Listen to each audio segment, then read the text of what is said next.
Voilà, tozongeli bino lisusu, totiki bino na posate, nde bino mombo uti kolanda na deuxième numéro. Awa, tozali na cadre ya troisième numéro, toujours na Mfumu Chikeva Simbilila Chinzambi Manyema, tozongeli lisusu alobi ma ebele o bobengi bokomi pe bokoposer ba question par-ci par-là, bolobi ndeni ne umelite makambo kitoko umela mingi te. Yango lelo tozongeli lisusu Mfumu Chikeva na koyeba na bozindo makambo etali culture africaine, makambo etali place ya culture africaine pona ba congolais bino mo bolanda ki bien ndenga lobi il faut koyeba pourquoi oza congolais oyaki kosala nini na Congo pe ozo kende wapi. Ezali vraiment motuya tozongeli invité na biso lisusu Mfumu Chikeva maye oyo ozali koloba est-ce que na ndenge toyebeli bangunza ba intellectuel baza mingité katina bino tulinga toyeba bozali ba chef coutumier po bozolonzonge la culture mingi ba imboka baningi bayeba vraiment soko ki ko expliquer lisusu. Bon, en fait bangunza baza ba intellectuel. Na réalité lelo lorsque vous parlez des intellectuels vous avez bateau bazoa diplôme na ba université Ava, Cambridge, professeurs d'université. Non, ce sont plutôt des perroquets. Si dans ce pays il y avait des intellectuels, et là quand on pousse devant la PC Bango, balon à l'école primaire Degoka a découvert la mouche du feu de Congo. On dit bien en côté? Non, parce que Degoka a eu en 1482. A Kouta déjà Koko Zalawana, Koko Nanga Sokolawana. Donc il a découvert ça pour qui? Ce qui pour na bango je peux accepter par exemple la liboso, mais ce pour na biso moko ba imbo quand on va na wana à découvrir. Donc je ne vois pas l'importance bango tant que ça go dans la classe. Je ne vois pas l'importance bango tant que ça va au Mississippi. Moi quand j'étais en France, je suis allé faire la sociologie sciences politiques. Je croyais que bango tant que ça ngai politique africaine ou démocratique. Non non non non. Autant kaka o eza biso ba européen. Si tu veux comprendre ici l'Afrique, il faut spécialité dans le doctorat et consort. Donc, formant la compréhension, la vision politique au Yabango, il y a la base de la République. Parce que la République démocratique du Congo, ils ont brisé la monarchie, fédérer par la force, par les colons belges, et créer la République démocratique du Congo. C'est comme un corps greffier dans nous autres, on a bissé parce qu'ils ont bissoté. D'abord, comment notre pays, et qu'on a comment bapaya, ils ont normalité. Et dans la spiritualité, celui qui donne les noms devient le maître. Il y a un comme Milou et maître. Et l'acte de nomination, c'est l'acte de création. Et la République démocratique du Congo a été créée par Mindele. Pas Bakoko Nabisoté. Bakoko Nabisoté, la monarchie Congo. Lunda et consort, Mongo, Congo Diantotila, tout ce que nous pouvons imaginer. Maintenant, comme on va toujours que ce soit en arrière-té, qu'est-ce que nous pouvons faire dans notre pays? Si on avait des intellectuels, que les intellectuels vont gouverner ce pays. Parce que les vrais intellectuels, nous les Ngunza et les coutumiers, je parle des vrais coutumiers et des vrais Ngunza. Alors, ceux qui vont considérer Bisso, la première des choses que je vais proposer dans le pays, il faut que le nom du pays change. D'abord, république. République, bon, le bélo, la chose, non. Le république, ce sont les valeurs. Même en France, sur le discours homme politique français. Vive la France, vive la République. La République, c'est les valeurs de la franc-maçonnerie. Valeurs, il y a coutume à papa. Dans un contre-coutume à baroté. Chaque peuple a la coutume, il a la identité, le lengue n'a comme on a mokili, le lengue n'a pas kalisa. Et puis, Demos Kratos, le peuple qui gouverne. Qui est ce peuple qui gouverne? Le peuple qui a cultivé les valeurs de la franc-maçonnerie. Ozomon, on est gouverner. Bazo gouverner ba Congo avec Sebazoba. C'est pourquoi ce Tolongoli Combo Kalabiso Combo par exemple, on propose le nom de Congo Diakimbango par exemple. Ou bien Congo Kachiopa. Et puis après, nous allons maintenant donner dans cette république une nation. Comment créer une nation? C'est maintenant apprendre à nos enfants histoire Nabiso, histoire commune, que Moulouba, Moukongo, Mouswahili, peu importe, nous sommes un seul peuple. Tout ça ici dans cette Moko. Bissonnet, tout ça la grandeur de l'Égypte antique. D'ailleurs, la langue n'a pas Moko. Les Andengé moko, oui. liaison ezali, ezelo. Oui, on repère sa liaison. Sur le Congo, Congo le pas balouba par exemple. À Congo, et pas il y a Bangala. Vous avez mon côté. Sur le Bana na Lingala. Bena à Kikongo, Bena chez les Balouba. Tokega na Mali. Sur le Yaka, les Maliens disent Naya. Naya c'est chez nous à Lingala. Que je viens. Soko benga na yoki bete na ba que je viens Naya. Est-ce que Naya? Donc tozandenge moko, c'est l'Eki-Congo, c'est quoi par définition? L'Eki-Congo c'est ezali mosaïque, il y a bandinga nyonso le bami na Afrique. Je prends l'exemple, il y a Kombo Kimbangu, Mbangu en égyptien si se disait Bassa. Bassou, Bassé. Chez les Gabonais, Bassa, il y a un peuple Bassa. Et Bassa signifie quoi? Révéler les secrets. Or, le nom Kimbangu signifie quoi encore? Révéler le mystère, le secret.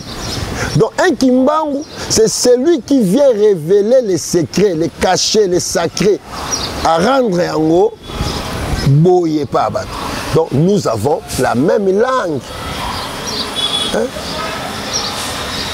Juste, la langue évolue géographiquement selon ma territoire. Alors, on va maintenant faire quoi? Comme nous avons 4 langues nationales, nous allons chercher maintenant une langue la plus parlée. Moi, du Congo central, je propose Lingala. Avec le travail de Mobutu Sese Seko aussi, le recours de l'authenticité, Lingala est comme à part. Faisons de Lingala la langue nationale. Et que le document écrit dans Bisso, la Lingala. Lorsque le chef de l'État qui est dans les Nations Unies, a le Lingala. Parce que les autres sont le Lingala aux Azoba. Sur le français aux intellectuels. Mais non, mais moi, je botamé en France. Moi, ma fille, mes enfants sont nés en Europe. Moi, je suis souka préfina, azana lelo na 6 ans. Soit je le vélo français au Camo. Moi, je suis mukolo Kenny. Soit je le vélo français tout la Kénabi. Bandela li sousou. Moi, je le bango tellement parce que ils réfléchissent en français. Bah l'autre en français, mais moi non plus. Dans la l'autre la lingala, la swahili, la chilou, bah on réfléchit dans la langue nanga. C'est quoi? Moutoza pour enseigner mathématiques. Dès lors, à comprendre le français, à regarder les mathématiques dans un zoba. Comment les pays peuvent développer? C'est pourquoi je dis, dans ces pays, nous n'avons pas des intellectuels. Nous avons que des perroquets. Maintenant, c'est quoi un intellectuel? Selon Bino Nabangoun. C'est qui un intellectuel? Un intellectuel, c'est quelqu'un qui amène son peuple à devenir. De quoi Bino à travers la réponse, il y a 3 questions majeures. Lesquelles les questions? Comme je l'ai toujours dit, qui suis-je? Qui sommes-nous les Congolais? Touta Wapi. Qu'est-ce que nous sommes venus faire dans la planète Terre, plus précisément dans le bassin du Congo? Et cet homme-là est capable de procéder dans ma réponse. Je donne encore un autre exemple. Dans le royaume Nabiso, nous avons les sous-bassements du pouvoir qui sont les rois qui nous ont précédés. Dans le royaume, beaucoup de village. Mais quel est le sous-bassement du pouvoir politique en RDC? Ce sont plutôt les divinités qui ont fait la gloire de la République démocratique du Congo, en politique, en armée et consorts. Mais ces divinités sont éparpillées, négligées. Parce que Bino Mokope Bomi Tombola quitté. Bichoté, c'est l'État congolais. Yenda Koumisi Banzambe n'a été. Parce que nous avons hérité un pays que nos ancêtres, ceux qui ont bâti corps et âme pour la Mabelo Tozongo. Est-ce que vous savez, pendant la transatlantique, il y a eu des Noirs, Babouaka Bangouna Maï, parce qu'il y a qui boité. Vous savez que le Belge, Bakata Batouma, beaucoup. Pour caoutchouc kokakité. Vous savez qu'un enfant de 7 ans va prendre là on me met la photo et sur la prochaine émission parce que papa n'a pas caoutchouc kokakité va tenir les versets bibliques va prendre moi dans 7 ans. Est-ce que vous savez dans ces pays les catholiques et les protestants bango baki na base il y a traite des gruyères. Vous savez que le musulman a plus de 14 000 enfants Congo, en Turquie, en Irak, en Bagdad. Ma maman était devenue des objets sexuels. bakastre bana na biso bakati bango peni na batesticule bazwi libende ya moto batie bango na nzoto akoki supporter galère wana takufi. J'ai des éléments, des références historiques. So bobenga la prochaine émission na ko memela bino. Si qu'on lelo pour que identité nationale, culture réelle il y a biso ba congolais to ba africain et sont en place dans la République démocratique du Congo. Il faut reconnaître les Kingunza. Comme étant Bino? Non, pas biso. Pas biso. Je dis les Kingunza étant que valeur traditionnelle matriarcat soit reconnu comme étant le modèle de la société d'Abisso. Cela veut dire, comme vous avez besoin d'une religion, il faut que les Kingunza soient la religion de l'État. Parce que moi, je me pose la question, hein, comment les catholiques, nani pape Nicolas V, qui a initié Bill Papal, côté Kabaïno, que Moutoumou Naza objet Mokazangatina Koutou Kitcheza Malam. Comment catholique ont participé des années dans le malheur Nabiso à cause de la modèle, il y a résoudre des problèmes politiques dans le Nabiso. Vous avez des problèmes. Sorciers oiseaux nyokola. Non, les catholiques, à cause de la vectérité, il y a résoudre des problèmes là-dessus parce que c'est une machine du néocolonialisme dans ces pays. À la place, il faut bien Bangunza. Il faut payer sango na Bangunza parce que Bangunza n'est pas bundi contre les protestants et les catholiques de machines politiques où le Mundele a utilisé pour diminuer Bakoko Nabiso. À l'occurrence, Kimbangu, Fien Grangunza, Mataï Mwanda, Mbemba Mavondantango, Mbumba Samumingi, André Macho na Braza, Ndosiba Otoko na Angola. Ils étaient beaucoup, les 135 000 familles. Oba Kimbagi se ba célébraka. Tous ces ngunza là. Ba bundaki pona mboka. Ba papa Bamba étaient sur des ngunza. Ba papa Mpadi étaient des ngunza qui ont combattu pour toute indépendance en mboka haute. Comment pas ces gens là, il faut pas la valeur na bango et que les kingunza ils ont la place nango pour tous à la grande. Donc pays est la problème. Donc pour moi je dirais ceci. Quand je parle de l'identité nationale doit se fonder sur une langue commune, sur l'histoire commune, sur les valeurs ancestrales communes. Coutume Nabiso et comme un modèle la constitution Nabiso. La Grande-Bretagne, exagérée par coutume Nabango, c'est le seul pays occidental qui a la constitution, exagéré par coutume Nabango. Comment nous pouvons nous se référer à Batalibanda? Il y a une intellectualité. Nous n'avons pas un modèle à proposer. Sachant que ce modèle à proposer existe, qui est le Kingunza, la science de la maman, vraiment, le matriarcat.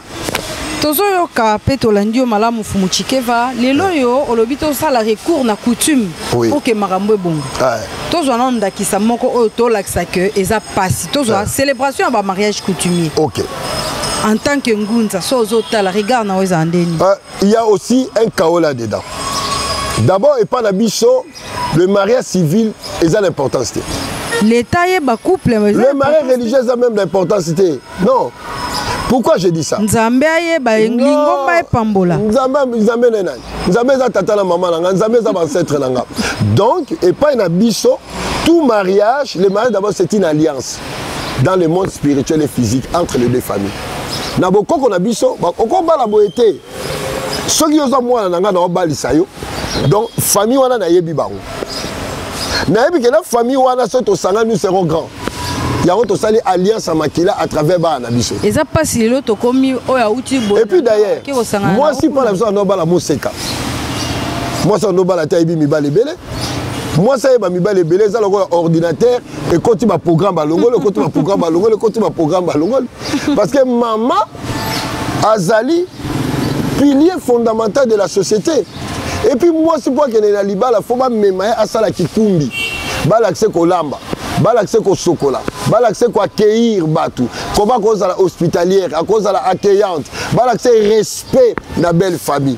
Oyebi, la voyez c'est une chose, on a des problèmes au monde à moi si la belle famille ba yo kana raté na maman Bokilo. C'est pourquoi nous avons posé question à ma téléspectateur qui nous raisonner. Est-ce que ça va bobali mutayaka kobala mwasi ou bien c'est la famille? Non comme mutayaka kobala mwasi. Non comme mutayaka kobala mwasi. Donc qui dit non kongwa kaza kobala mwasi ngo ba mama ya mobali ndai kobala na mwana na ye mwasi.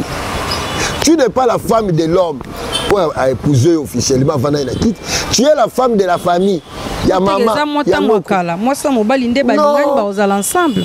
Non, et pas na biso libala.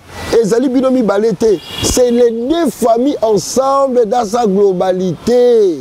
Moi c'est bon on a Congo ozala lisusu. Moi c'est bon azate parce que Kikumbi Kufa, les églises sont venues détruire une partie de Kingunza qu'on appelle l'école de Kikumbi, qui est l'université Bena Congo à Zongisi.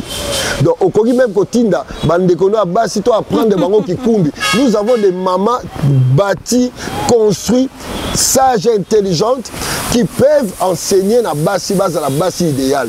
Parce que le lot on a moi si dans les réseaux sociaux na TikTok azo finga mobali na ye. Mais non. Au moment à moi si ba ebise mobali na ye za la première kota ko hydro azo avant na basi kuna yazu gilet take obuza bituma. Non. Moi si ya libala tambola kana ngulu pate. Moi ça libala avant na kana ndaku et cuisine za bureau na ye. Évolution ezali lelo moi c'est sengeli ya sala journée de la femme ba droit des femmes et déjà kolamba autonomisation il y a le ministère de la femme. Oui que la femme incarne d'abord tout le ministère de sa pays. Aza premier ministre. Aza ministre à santé Kolia Nabiso. Aza ministre à finance gestion mbongo na ndako. Aza ministre économie Biloka Kolia. Aza ministre de l'intérieur tolobani na prière nzambe boma biso lokola nani. Lokola sosa moi site lokola mamat maman mtabate la aza ministre de défense yemda défendara le kumu ya ndakuti hein ozoma ba ministère ya moi si hein donc pour dire que moi si azali responsable il y a ko sakanate d'ailleurs l'état congolais futur na kosenga na bango bacha revenu minimum pour le soutien de la femme vraiment aza ministre ya éducation dans l'éducation. Nous sommes la programmation, les logiciels de la maman. Ordinateur vide, un programme à maman, on a la langue maternelle. Coutume, maman. Kosambela, maman.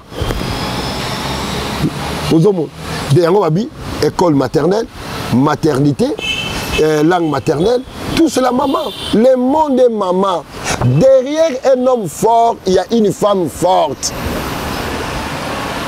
Bible la Bible derrière. Celui qui trouve une femme trouve le bonheur. On n'a jamais dit celui qui trouve un homme trouve le bonheur. Donc, et pourquoi à l'est du pays va violer Bassi?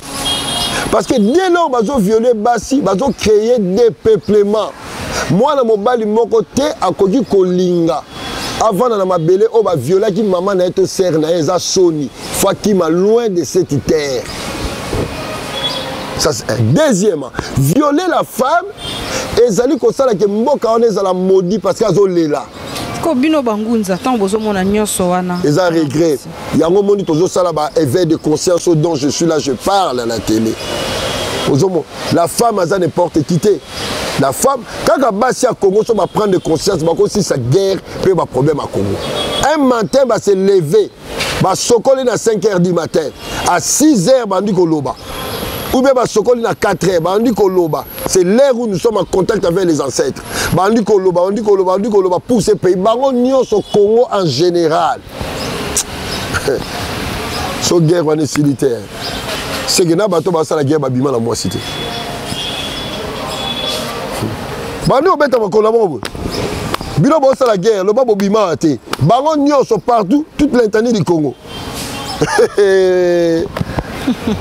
Yango ba bengi Kingunza. Kingunza. Kingunza a commencé à valoriser la femme depuis la nuit du temps. Avant date, il y a le 8 mars, Oyoyo, la famille Rockefeller a initié qui. Célébration non lilo et le bela binoni. Moi, ça me dit absolument rien parce que je célèbre déjà la femme. Babenga ngangwa nkazi. Nkazi ngo banza mwasi. Olati pe bilembo ya mwasi. Na lati pe bilembo mwasi, je célèbre la femme. Donc je me dis je suis la femme. Je suis maman. Donc, je vis le 8 mars dans ma vie tout le temps. Donc yango Kingunza. Il faut prendre Kingunza la sens sa valeur là. Olobeli ko valoriser langue, ko valoriser ya coutume. Ouais. Olobeli pe valeur obino bopé sarana bawei. Olobeli pe mboka na biso lelo. Parce que zongi yosusu mutuna. Bino bangunza. Soki tolobi te otala caméra. Otala okoki koloba nini na ba o bazali ko kamba na mambi ya politique. OK. Et donc nako loba na ba o bazo kamba mboka le pouvoir en place. Naza profond regret parce que tant que il n'y a pas la réconciliation entre le monde invisible du Congo et le monde visible, le pays est décollé. Lorsque nous sommes présidents du vivant et des morts. Oh. Lorsque nous sommes ministres de l'Intérieur, nous sommes ministres de l'Intérieur des vivants et des morts. C'est comme ça dans la pensée Congo. Tu ne peux pas être roi, ceux qui font ma misute. Font ma soit boutou. Oh, misou bouté l'invisible non. Bouté ngolbani caché. Ce mot lit ça tout le monde est loco. Bouté ça un symbolisme parce que la spiritualité est par la langue symbolique. À travers les éléments symboliques, on essaie d'expliquer ce qui échappe na misu na biso. Parce que mouta comprend ka makambo azomona.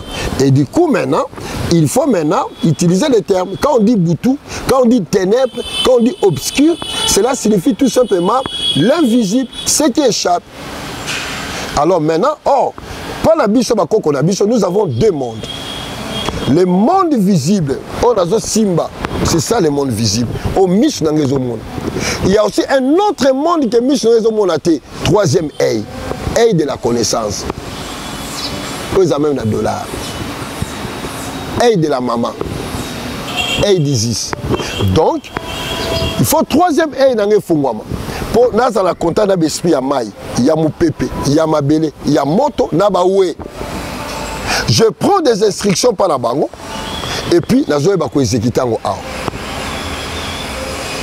C'est ça, c'est important. Alors, si on a nommé ministre, dans le monde des esprits aux yeux Kanaté, comment tu vas gérer? Je vais te donner un exemple. À l'époque, il y avait le gouverneur Ngobila. Alors ça, la route, il y a élengué ça. La coutine, ça, la coup d'envoi. Dans l'hôtel cimetière à Kitambo, c'était quand j'ai construit le bureau à Kitambo. Les ancêtres m'ont dit, allez voir Ngobila, Yebisaye, projet Kini Bopeto. Bopeto, Ngolo va propre, vélé là. Ils ont combo à Mouzalis. Parce que nous avons un propre, nous avons une salité.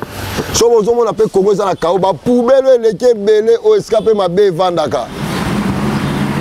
Alors, Boyebise Abanorosa d'abord propre wapi na kata cimetière qui est le lieu par excellence du Congo. Véritable Congo est un cimetière. Sera lingi projet na yakini bopeto ils la reçu. Na kutana na pese kombo à kombi. Il était vraiment simple. Na pese nsamba boa ka pese kalabi gouverneur ngana na ngosengumbo te. Naza bien né naza. Kombo na pese que no bano komba cimetière. Tant que tu mettais comme propre, on réussira. Tant que au kosala yango te, qui ne peut pas aussi mater. Tant que au kosala, ceux qui dans cimetière nzela, ils ont beaucoup appelé nzela te. Banzela de ce bando kufa. Tala banzela où est salami lelo. Tala banzelo. Même le gouverneur Daniel Bumba, ceux qui a bongisi makamba cimetière était, a zongisi banzela te, a bongisi te, rien qu'au marché. Bongo so abengi bino bangonza. Na rosepe là. Na apporté conseil, na ebise toke na Kitambo, que no bongisa wana, il faut déterrer certains corps pour nous aider en Kitambo, aller en France. Et belé baza ba politicien, ba va na potot. Ba va na Italie, ba va na Belgique. Ba kenda kuna. Comment ba va di kuna bazo mona cimetière à poto ndenge za la raté. Bango ba lobi baza ba ta poto. Ba ko apporter. Comment ceux qui ont vécu en Europe, ba les ba mendi na poto, ba les ba McDonald's et consorts, ba mona rappel ba cimetière à poto ezali, mais ne parvient pas. Il y a ça dans le Congo où ils ont fait sa grandeur. Donc, le Congo nouveau sera construit à partir de Makamotali cimetière. Et pour comprendre les secrets à cimetière, tu dois être initié dans Obazobenga Kingunza. Donc Kingunza lelo eza na tina na mboka na biso. Yako sakanate mama. Bangonde va payer indépendance. D'abord, l'équipe Bangunza Kala, C'était pas des religieux, c'était un mouvement révolutionnaire politique d'éveil de conscience contre l'occupant. Et puis le leader Wana va prendre ancestralité beaucoup qu'on a bango. Bah et ah sur la civile indala na lobby bona obunga ba sécurité na ba jango ba ko bunisa mondele. Et nous sommes accédés à l'indépendance. Vraiment. To landi bino na boke binyoso lobby baimbo kabayokio to komi na suka maloba ya ko clôturer okoko adressé na peuple congolais. Na lisula lo babwe. Il y a une autre partie à Kingunza. O ba bengi ba royauté. En d'autres termes benga ba chef coutumier. Ba chef coutumier pe baza pe bangunza. Na bandokité. Non. Ndoki ngolo ba savant. C'est un mot qui a été stigmatisé par l'occupant parce qu'il y a eu des noirs qui sont traîtres. Comme on considère Mundele que un ndoki c'est un savant. Un gangan kisi c'est un médecin. C'est aussi celui qui a maîtrisé Bampungu, Bikeko, qui a misé. Au Mundela Lobaki, Toko Sabaro qui Bikeko, la bango a œuvre à Satan, to rempli ba misé la bise peut c'est la mission Bambongo.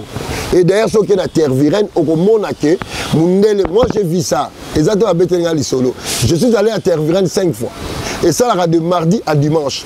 Aujourd'hui, on m'a appris que l'entrée commence à 50 €. À l'époque, l'entrée c'était 20 €. Au moment où Keko Soro Simbi au Botarate au Boti. Bikeko Moussou et Zawana, Balobi et Zagi 12. Partageant, on va payer européen pour qu'il y ait la Rabambo Kanabango. Balobi, au moment où salle auto sambe la Rabikeko Congo. Et les Belges ont dit ceci. Sur le côté de la terre virale, au moment où la pirogue à 100 mètres, quoi ça là. Alors, en néerlandais, en flamand plutôt, alors en français, en lingala. A dessiné congolais, dans Mundele, bazo ouele la ekeko. Alors, bon, ça n'a makambo et les cas. Grâce à Bikeko, oh, yango de Totongi Belgique. Congolais, Torozong, c'est la binoté. Maman raisonné.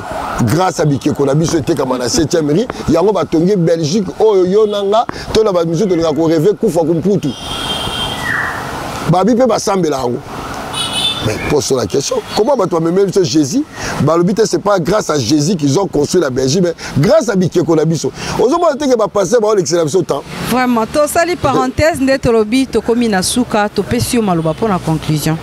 Alors, parlant d'Angina Lobaboué, Kingunza, ce n'est pas la sorcellerie. Non, ce n'est pas la sorcellerie. Bon, moi, on a prêtre, soutien la couleur. La couleur violet signifie la mort. Moutou Koufia comme un violet. La couleur d'abord, c'est un langage ésotérique. Je parle aux esprits qui vibrent dans la dimension violet. Aux hommes, rouge et consort. La sang on peut balatar. Pas sang comme bien, pas comme problème. Cannes. Boyoka la Bible Moïse. A toi appelle Cannes. A tiens la main et Kabouani. Nakou du Cannes a croix Ank qui signifie maman, la matrice, l'itérice de la maman. Yango. Aux hommes. Donc, Nazali n'a pas valeur. Tu seras tali moi dans le boko. Oh, foué. Les bâtons de commandement. Moment maman. Qui rouge. Oh, bah là, tu as blouse à rouge, tu as chemise à rouge. Rouge signifie toujours l'amour, la force, le fait, la lumière. Tapis rouge, tout le monde a bakouza boka batambola. Mais pas le bobanga bangote parce qu'il y a la tire rouge. Et Zali, le néocolonialisme na mutu ya batu. Et les Congolais, ba bela ka maladie moko, ba bengango la Congo-phobie. La phobie de soi. Comme banga oyo Zali. Yango voit même baso macarolate pour batela. Bali sur basala. Nega basala kate ba zu mutu comme un autre modèle. Donc les Kingunza et Bino, c'est votre richesse spirituelle. Que grâce à Kingunza, vous allez faire développer ces pays. Vous allez donner la stabilité, l'équilibre et l'harmonie dans Mboka Haut. À travers les Kingunza, vous allez accéder à la connaissance de la gestion du pays. Il y a même une remise à niveau. Batine langa ministre Batebele na apprendre la gestion du pays de la nuit et du jour conformément à ma valeur ancestrale. Merci. Vraiment, merci beaucoup Fumuchikeva Simbilila Chinzambi Manyema Tolandi Onabokebi Ezake Sengo vraiment Netolobaka FM Entretien, ils allaient tranches réservées na ba personnes très sages. Oh ba bomba ba valeur ya République démocratique du Congo. Boti ko découvrir et belé na culture africaine, na culture congolaise. Oyo et banakité fumu chikeva abimisi ngonyoso. To pesi bino merci na kolanda émission Oyo tokutani na numéro prochain.